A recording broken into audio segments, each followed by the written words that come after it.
Shalom, amados. Hoy es el sexto día de la semana. Estamos en víspera de Shabbat, una bendición para todos los hermanos que compartimos este criterio, esta opinión de que los mandamientos están vigentes y de que el Shabbat es una bendición. Y viernes, lógicamente, 12 de octubre en nuestro calendario gregoriano. Yo soy Wilson García, ya todos me conocen, o la mayoría seguramente ya me conoce. Su consiervo, su hermano en la fe. Y hoy, bueno, pues he querido compartir, animado por una hermana que me expresa su inquietud y también la tristeza que le provocan ciertas cosas que observa y experimenta a su alrededor o en sus hermanos, opiniones o criterios o doctrinas o prácticas que por lo general le entristecen. Y yo me he sentido identificado, me he sentido realmente identificado con ese sentir de tristeza, porque yo también he pasado por eso. Unas veces más, otras veces menos, pero también he pasado por esos procesos de tristeza, incluso de impotencia al observar a algunos hermanos tener una tendencia un poco extremista hacia ciertas opiniones o ciertos criterios que nos parecen en su momento peligrosos dentro de la fe que nos identifica. Entonces, pues voy a abordar el tema hoy del ministerio de ser maestro. No voy a hablar como maestro, porque yo siempre me he negado a ser moré, siempre me he negado a ser maestro porque por muchas implicaciones, y algunas de ellas o una de ellas la voy a dejar expresada aquí en los comentarios que haga cuando vaya citando algunos pasajes bíblicos que quiero compartir con vosotros, para que entendáis la gran responsabilidad que hay cuando se ejerce o cuando se nos ha dado un ministerio de tanta responsabilidad como el de enseñar, de transmitir la palabra del Eterno. Es un privilegio, sin duda. No lo voy a poner en tela de juicio, es un privilegio. Pero también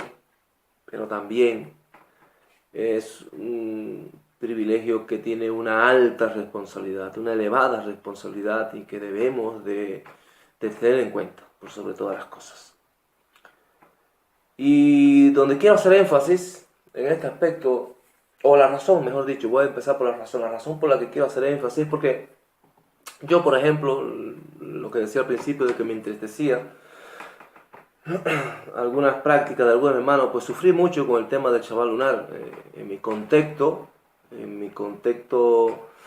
del país en el que residía y del que provengo, Cuba, pues choqué de frente con el tema del Shabbat lunar hace ya muchos años, hace ya buenos 14, 15 años quizás, no recuerdo bien. Pero bueno, la cosa es que choqué con este concepto y este concepto me hizo sufrir porque por sobre todas las cosas yo siempre he entendido que el Shabbat que el Eterno nos regaló es un mandamiento identificativo. Y quiero explicarme un poquito sobre ese tema porque creo que es importante y va a servir para darnos cuenta del por qué nos entristecen estas cosas y por qué le damos tanta importancia. El Shabbat es un mandamiento identificativo y esto implica que cuando guardamos el mandamiento del Shabbat, cuando observamos el mandamiento del Shabbat, estamos identificándonos con la deidad, la única deidad que realmente y verdaderamente creó todas las cosas en 6 días y en el séptimo descansó. De hecho, cuando el Eterno en Shemot, en Éxodo 20, da la ordenanza al pueblo de Israel, del cual nosotros nos creemos parte, de una manera u otra, la razón que da el Eterno a la hora de dar este mandamiento es precisamente porque Él había creado los cielos y la tierra y todo lo que existe en 6 días y en el séptimo descansó. O sea, quería que nosotros nos identificáramos con Él con la única deidad verdadera, con el creador de todas las cosas, con el Elohim al que servimos, mediante seguir un patrón numérico creativo. O sea, trabajar 6 días, como él hizo, bendito sea su nombre, y descansar un séptimo. Por lo tanto, el Shabbat yo siempre he entendido muy particularmente, y creo que esto lo comparte la inmensa mayoría de hermanos que estamos en las raíces hebreas. El Shabbat viene siendo la herramienta, el instrumento, mediante un mandamiento, por el cual nosotros nos identificamos con la deidad que creó todas las cosas, la verdadera, la única. Entonces, el transformar o el cambiar o el modificar el día del Shabbat es como quitarnos, arrebatarnos esa identidad. Y yo entendí en aquellos tiempos en el que tropecé con el Shabbat lunar y que empecé a estudiarlo y a profundizar en él. Tengo un estudio muy amplio, muy exhaustivo sobre el Shabbat lunar.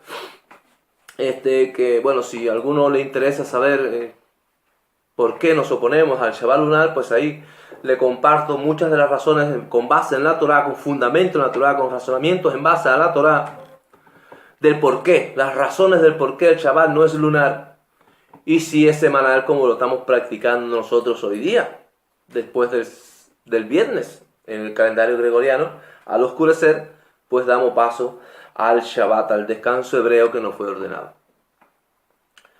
Por si les apetece, pues nada, solamente tenéis que comunicaros y yo será un placer compartírselos.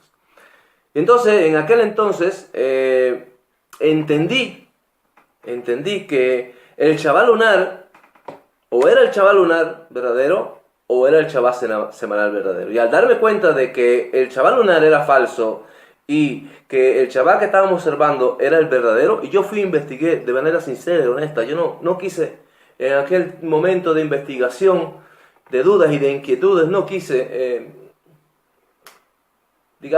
ser parcial hacia una de las opiniones. No, traté de buscar la verdad por sobre todas las cosas. Y al final decidí, obviamente, como todos deciden, algunos por esto y los otros por otro.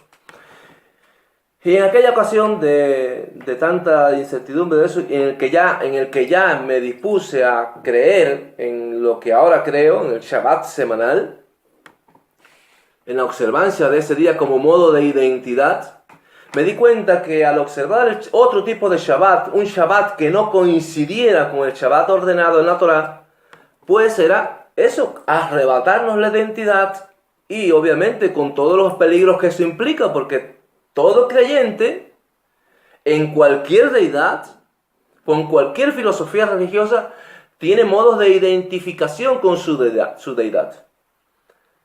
Y obviamente, si el Shabbat no ha sido dado como modo de identificación y se nos aparta de este verdadero Shabbat y se nos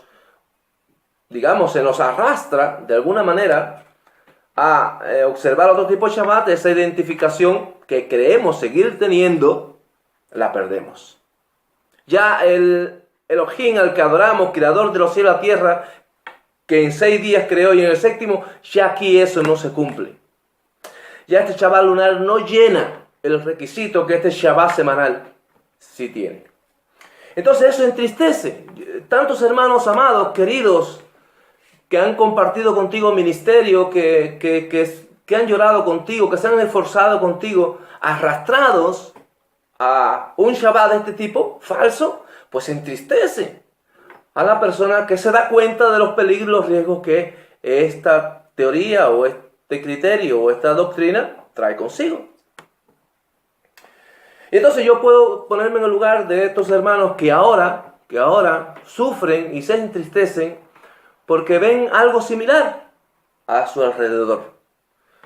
Ven hermanos con ciertas enseñanzas que creemos que no se ajustan a la realidad y que son importantes. Los que me han escuchado en otra ocasión saben, porque lo he expresado muchas veces y lo seguiré expresando porque lo creo así de verdad, que yo soy un defensor de la pluralidad de criterios. Soy un firme defensor de la pluralidad de criterios. ¿Por qué? Porque creo que dentro de esa pluralidad hay una riqueza enorme. Cuando yo logro percibir y visualizar la razón por la cual mi hermano cree de esa manera, yo me enriquezco con eso. Porque yo logro ver su razonamiento. Y viceversa. Y entonces, pues, creo y soy defensor de que la pluralidad es buena. Pero tiene sus excepciones, obviamente. Porque dentro de esa pluralidad hay sus límites. Los límites que todas personas ponemos. Yo he encontrado personas que ponen ciertos límites, ¿no? Si tú no crees en esto, pues mira, no podemos tener comunión y demás y más. Uno de los límites que yo creo que debe haber entre los creyentes de la restauración de las raíces, o por lo menos una línea de separación, es el tema del Shabbat. Aquel que cree en el Shabbat, no es que yo lo voy a denigrar o lo voy a juzgar y le voy a juzgar su salvación. No es eso. Es que sencillamente no estamos en la misma senda, en el mismo recorrido, en el mismo sufrir. Y entonces, pues, yo creo que ahí la pluralidad no se fusiona. Digo yo. Quizás haya hermanos que sí se puedan fusionar con hermanos que defiendan el Shabbat lunar, ellos defendiendo el Shabbat semanal. Vale. Yo lo respeto. Yo creo que no. Yo no podría. Y lo he intentado, ¿eh? He encontrado hermanos que sí, que de verdad defienden. Son hermanitos maravillosos, pero la verdad es que no. Entonces, bueno, pues encontramos ahora en este tiempo, en esta temporada de Sukkot, hermanos que cuando ya nosotros habíamos terminado Sukkot, pues ellos empezaban a celebrar Sukkot. Claro, porque se aplican a otro tipo de calendario del cual nosotros nos aplicamos y por lo tanto pues se ven alterados no solamente el Shabbat semanal, sino que se ve alterado todas las festividades, entre ellas Sukkot. Y esta hermanita se entristecía de ver hermanos amados, queridos, deseados para comunión y demás, ver a estas hermanas y estos hermanos pues en este tipo de proceso. Digamos, de desviación desde nuestra perspectiva, de nuestra óptica interpretativa, vamos a llamar así, de desviación. Y yo le comentaba en mis respuestas, en mis palabras que le dedicaba a esta hermana, las razones que hay detrás de todo eso. Porque hay razones, obviamente. Y tiene que ver mucho con el ministerio de maestro. Ministerio que algunos tenemos, otros no. Cada cual se le ha dado un don y cada cual lo ejerce a su manera y a su forma. Y otros rehuimos de ese don. Este es un servidor aquí. Rehuye de ese don o de ese... Porque creo que sí, el Eterno me ha dado, digamos, la actitud para enseñar y transmitir. Y sin embargo, yo siempre he rehuido por las malas experiencias que he tenido en el pasado, ejerciendo funciones de maestro o de liderazgo, entre comillas. Por tanto, no quiero saber de eso. Y voy a decir otras razones, lógicamente, que me llevan a tener esta postura. Pero recurriendo a lo que es el don de maestro y la razón por la cual estas cosas suceden, o sea, estas desviaciones que luego nos entristecen, nos duelen, las sufrimos. Los que quizás hay hermanos que le dé lo mismo una cosa a otra, pero cuando uno se encariña con un hermano, cuando uno tiene un ministerio en común con otro hermano, cuando llegamos a amar a ese hermano y ese hermano se nos desvía a lo que nosotros creemos que es un error y un error peligroso además, eso es sufrido. Se llora, literalmente, se lo digo, yo por experiencia propia, te digo, se llora. Y entonces pues usaba empatía con esta hermana que me escribió esa inquietud, esa tristeza y pues claro que la entiendo perfectamente. Te entiendo perfectamente, hermanita, de verdad que sí. Y hay una razón detrás de eso. Y la razón esencial la podemos encontrar en la segunda carta a Timoteo, capítulo 4, verso 1 al 5. Vamos a darle lectura porque yo quiero ir resaltando detallitos que hay ahí en ese pasaje. Y vamos a tratar de profundizar un poquito para que entendamos las razones de por qué existen esas grandes desviaciones en las que los hermanos se adentran y de hecho creen que están en la verdad más profunda que pueden encontrar. Hay una razón escritural para ello.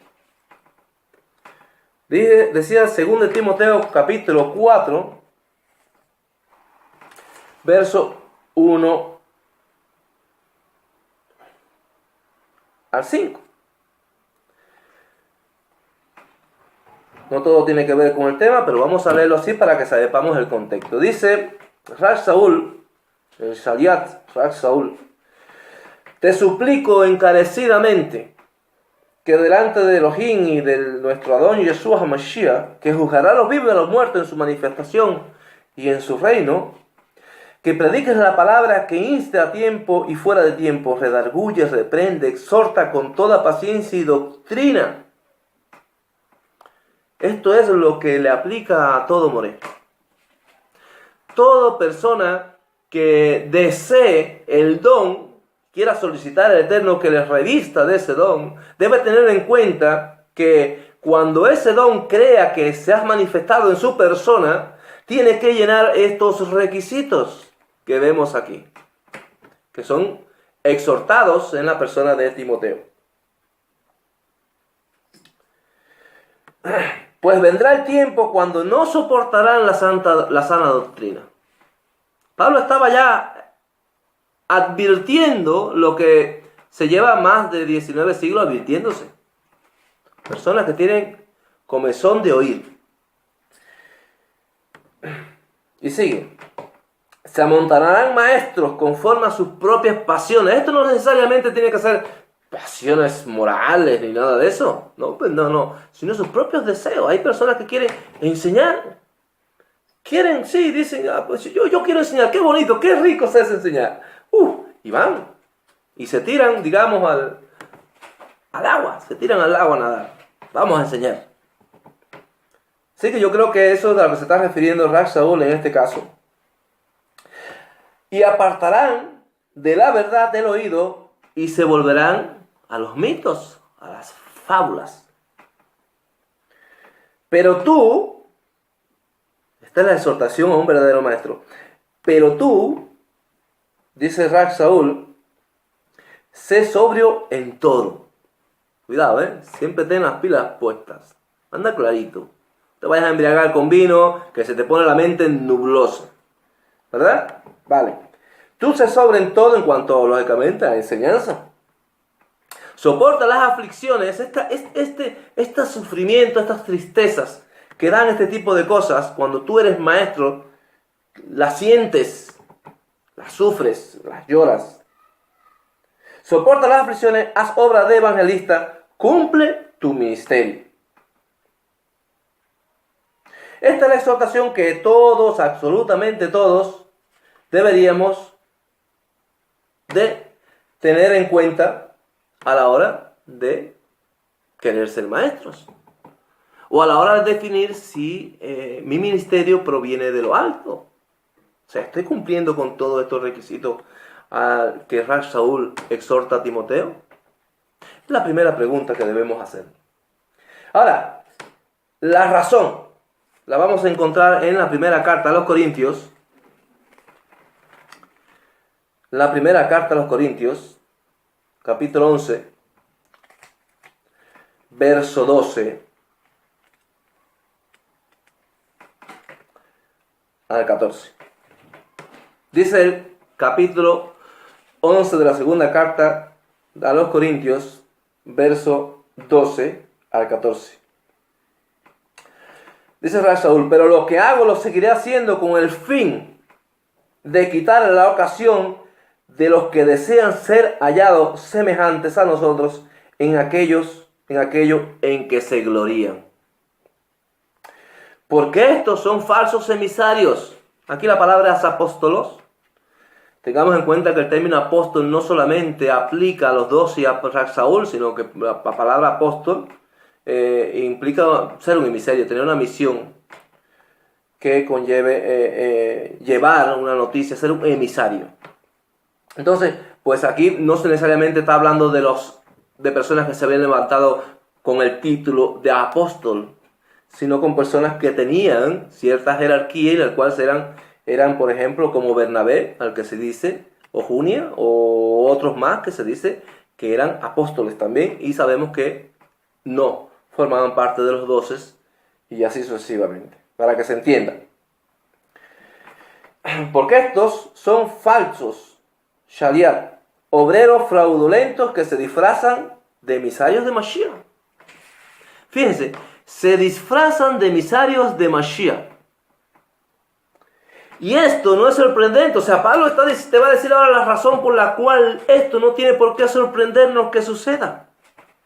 Es una realidad que va a suceder y tenemos que saber la razón de por qué no debe sorprendernos.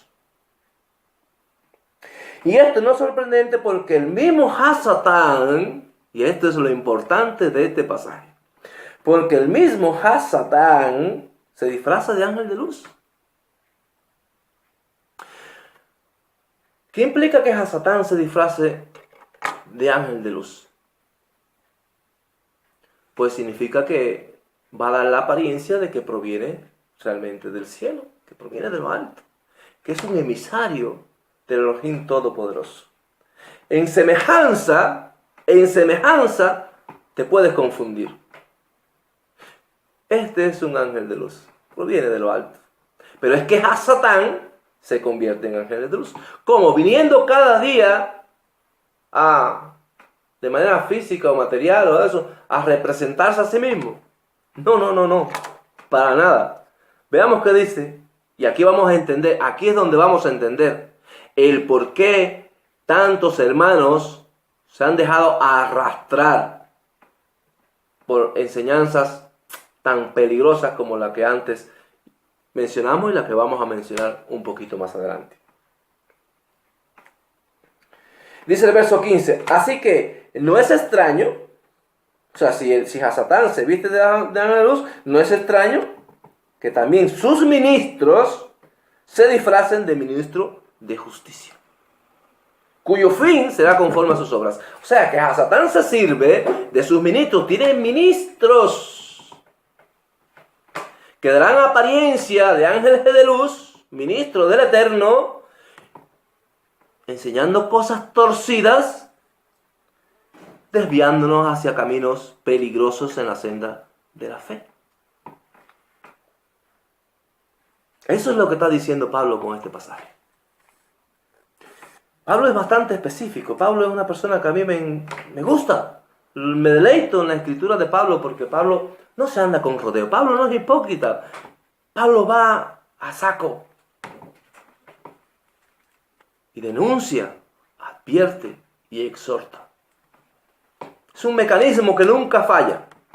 La denuncia, la advertencia y la exhortación. Algo que nosotros deberíamos de practicar con más regularidad.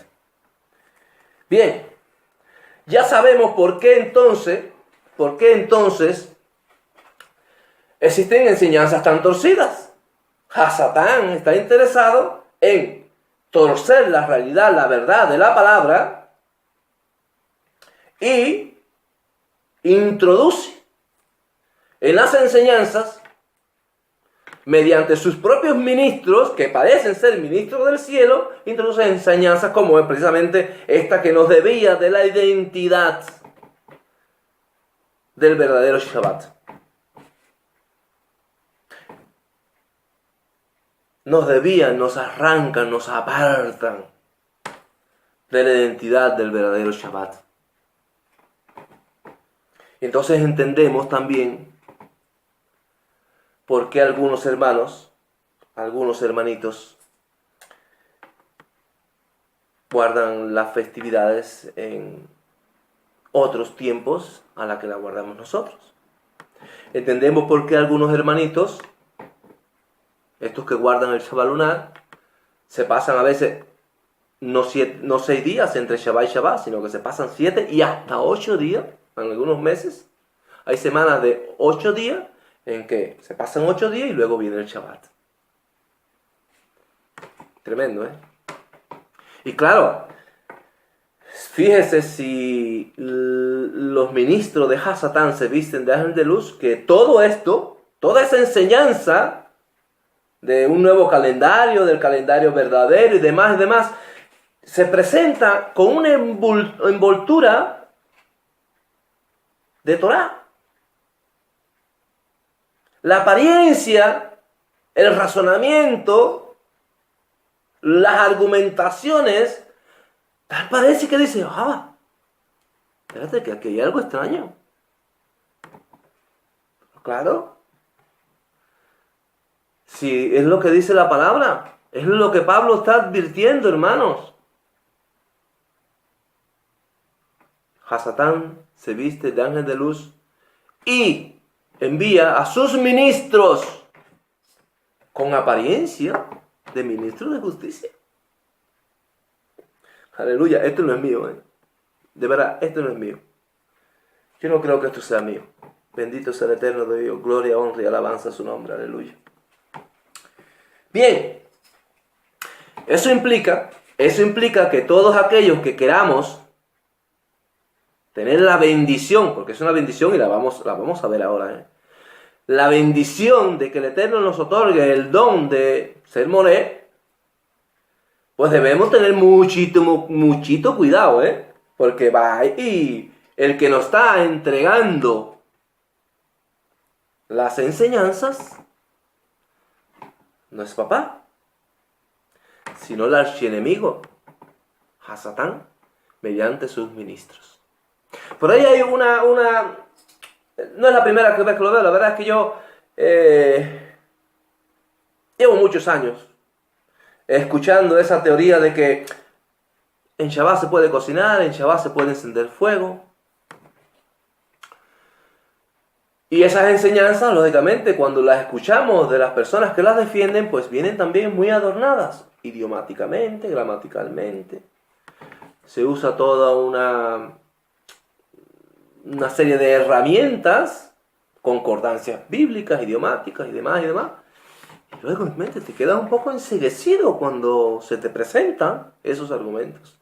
Claro, analizado, no hay que analizar mucho, pero analizado un poquitín profundo, nos damos cuenta que detrás de toda esa envoltura solo hay falsedad.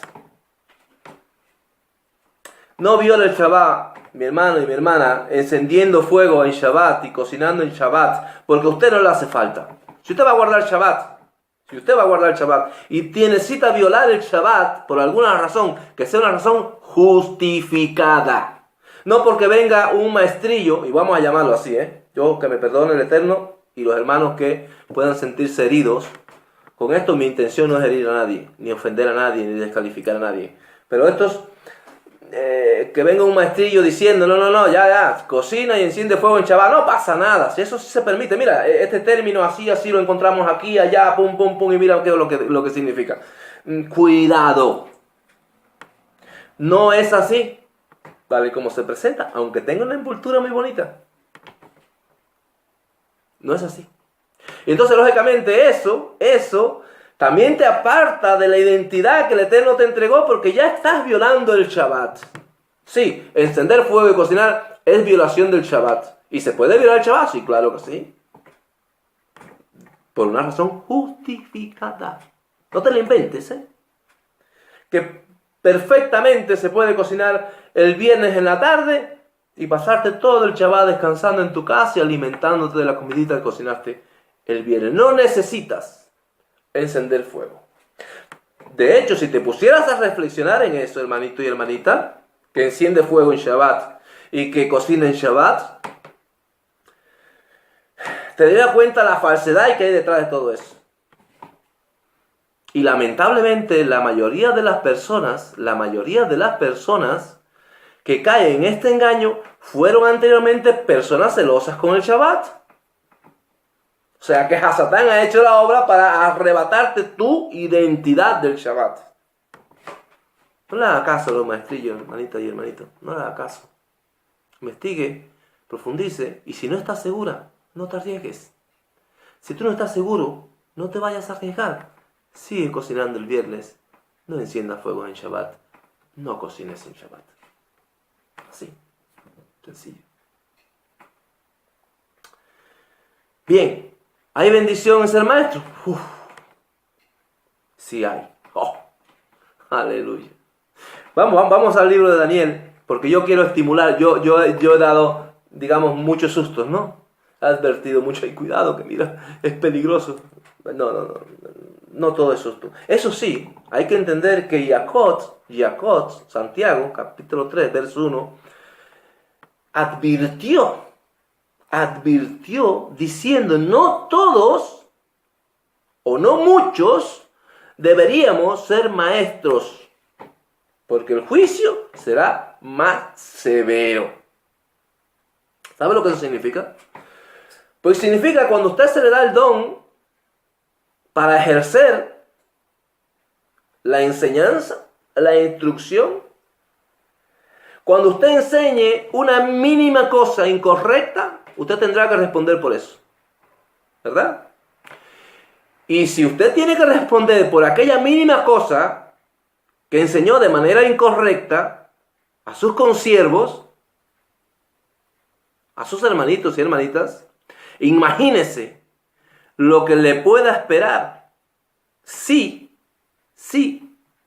llega a enseñar cosas torcidas para desviar a esos consiervos, a esos hermanos en cosas importantes. Dice que su castigo será conforme a sus obras. En magnitud a la enseñanza y al peligro que transmitiste mediante tu enseñanza, al daño que ejerciste en los demás mediante tu enseñanza torcida, así vamos a pagar. Por cierto, hay que tener un temor tremendo ante esta situación. Yo lo tengo. Por eso una de las razones, decía que tenía muchas razones, una de las razones por la cual siempre ando huyendo de transmitir enseñanza es porque tengo el temor verdadero y real de que si transmito una enseñanza equivocada, voy a tener que rendir cuentas por ello.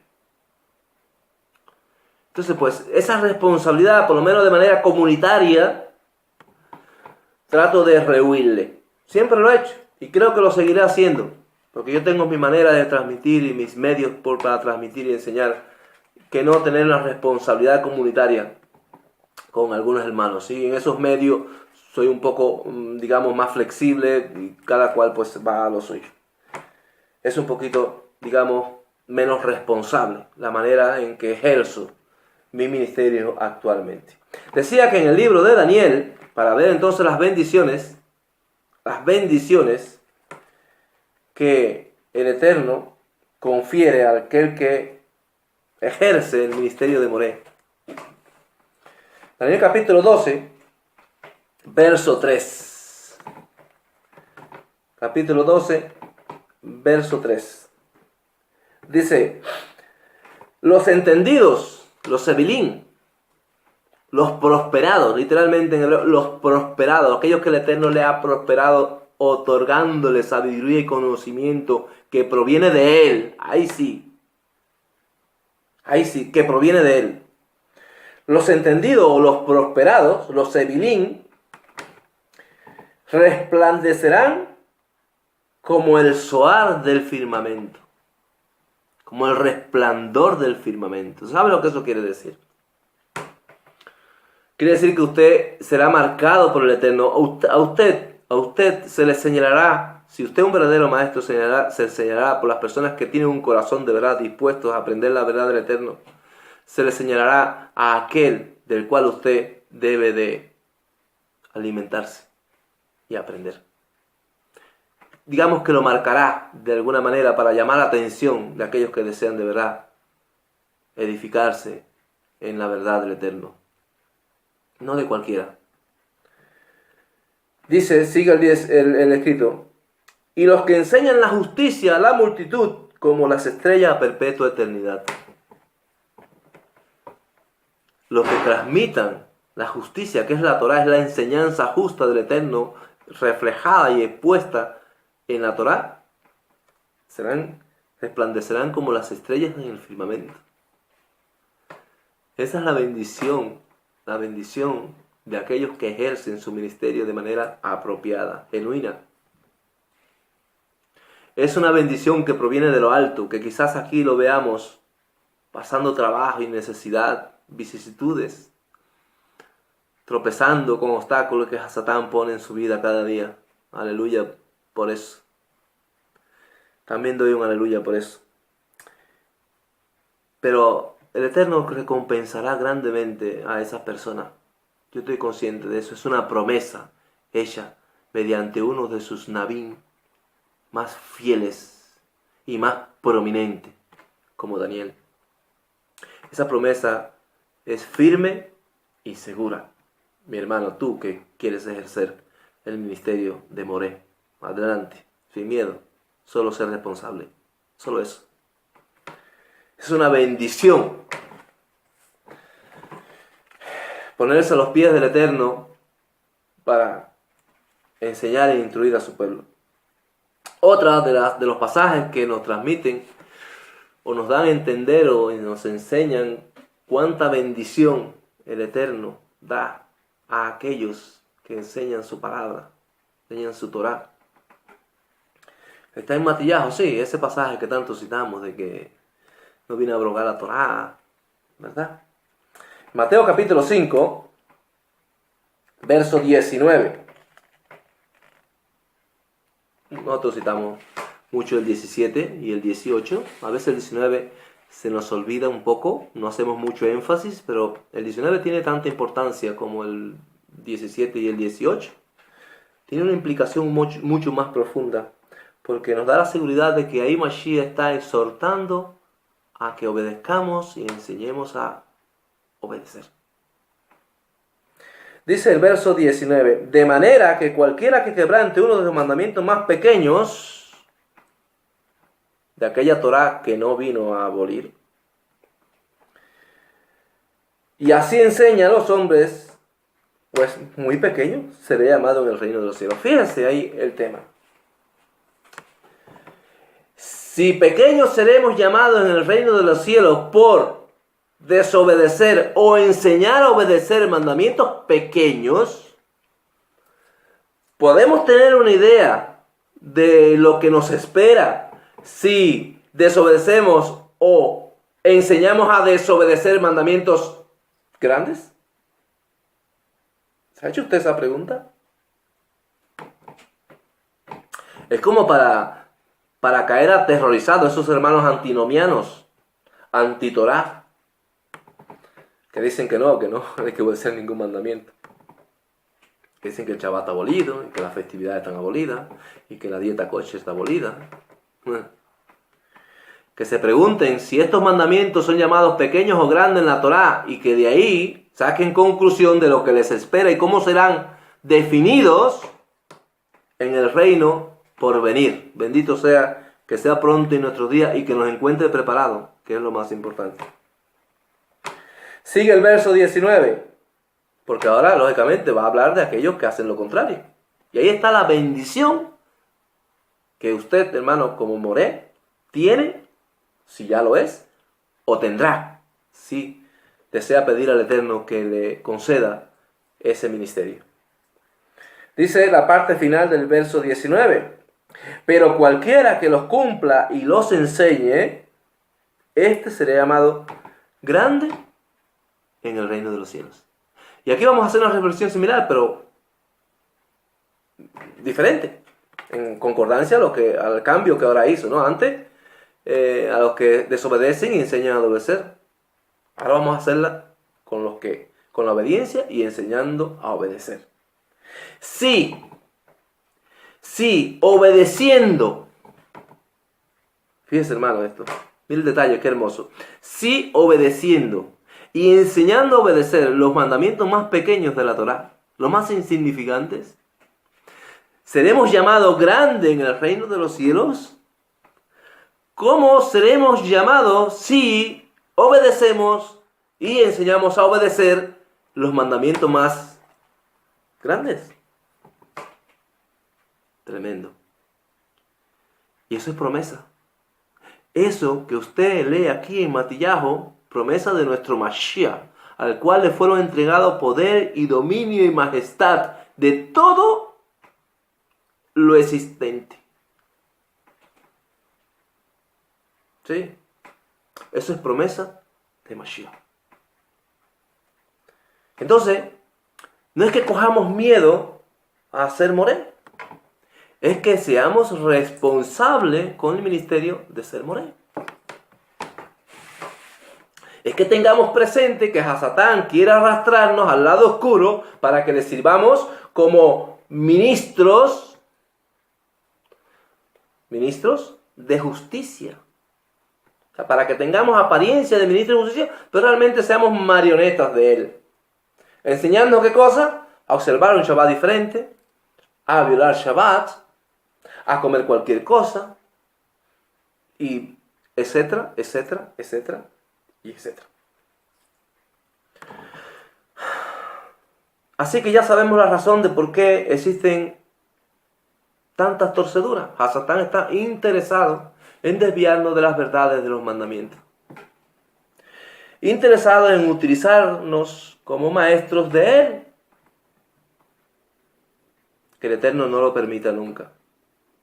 Tenemos que asegurarnos de todas las cosas. Una de las cosas, hermanos y hermanas, talmente hermanos, voy a dirigirme a los hermanos que tienen el ministerio y los que desean tener el ministerio. Cuando nos damos cuenta que el Eterno quiere usarnos, o queremos que el Eterno nos use, nosotros tenemos que hacer una plegaria, una tefilá, una oración profunda al Eterno, de entrega total.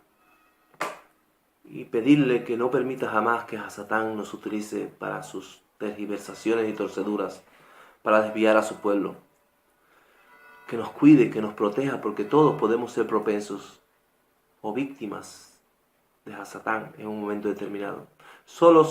Con solo querer encumbrarnos un poquito, perder un poco de humildad, todas estas actitudes negativas son propias y propicias a Satán para que por ese medio se introduzca y nos desvíe de los caminos verdaderos y comencemos a desviar al pueblo del Eterno enseñando torceduras de su Torah, de su palabra, de sus mandamientos. Así que yo deseo de todo corazón, el Eterno mediante, que si has escuchado esto, que te sea de bendición, que te sea de bendición, que tengas cuidado, que estés alerta, que te adviertas a ti mismo y advierta a los demás a tener mucho cuidado. El mundo fuera es peligroso. No todos los morés tienen un alto grado de responsabilidad a la hora de enseñar.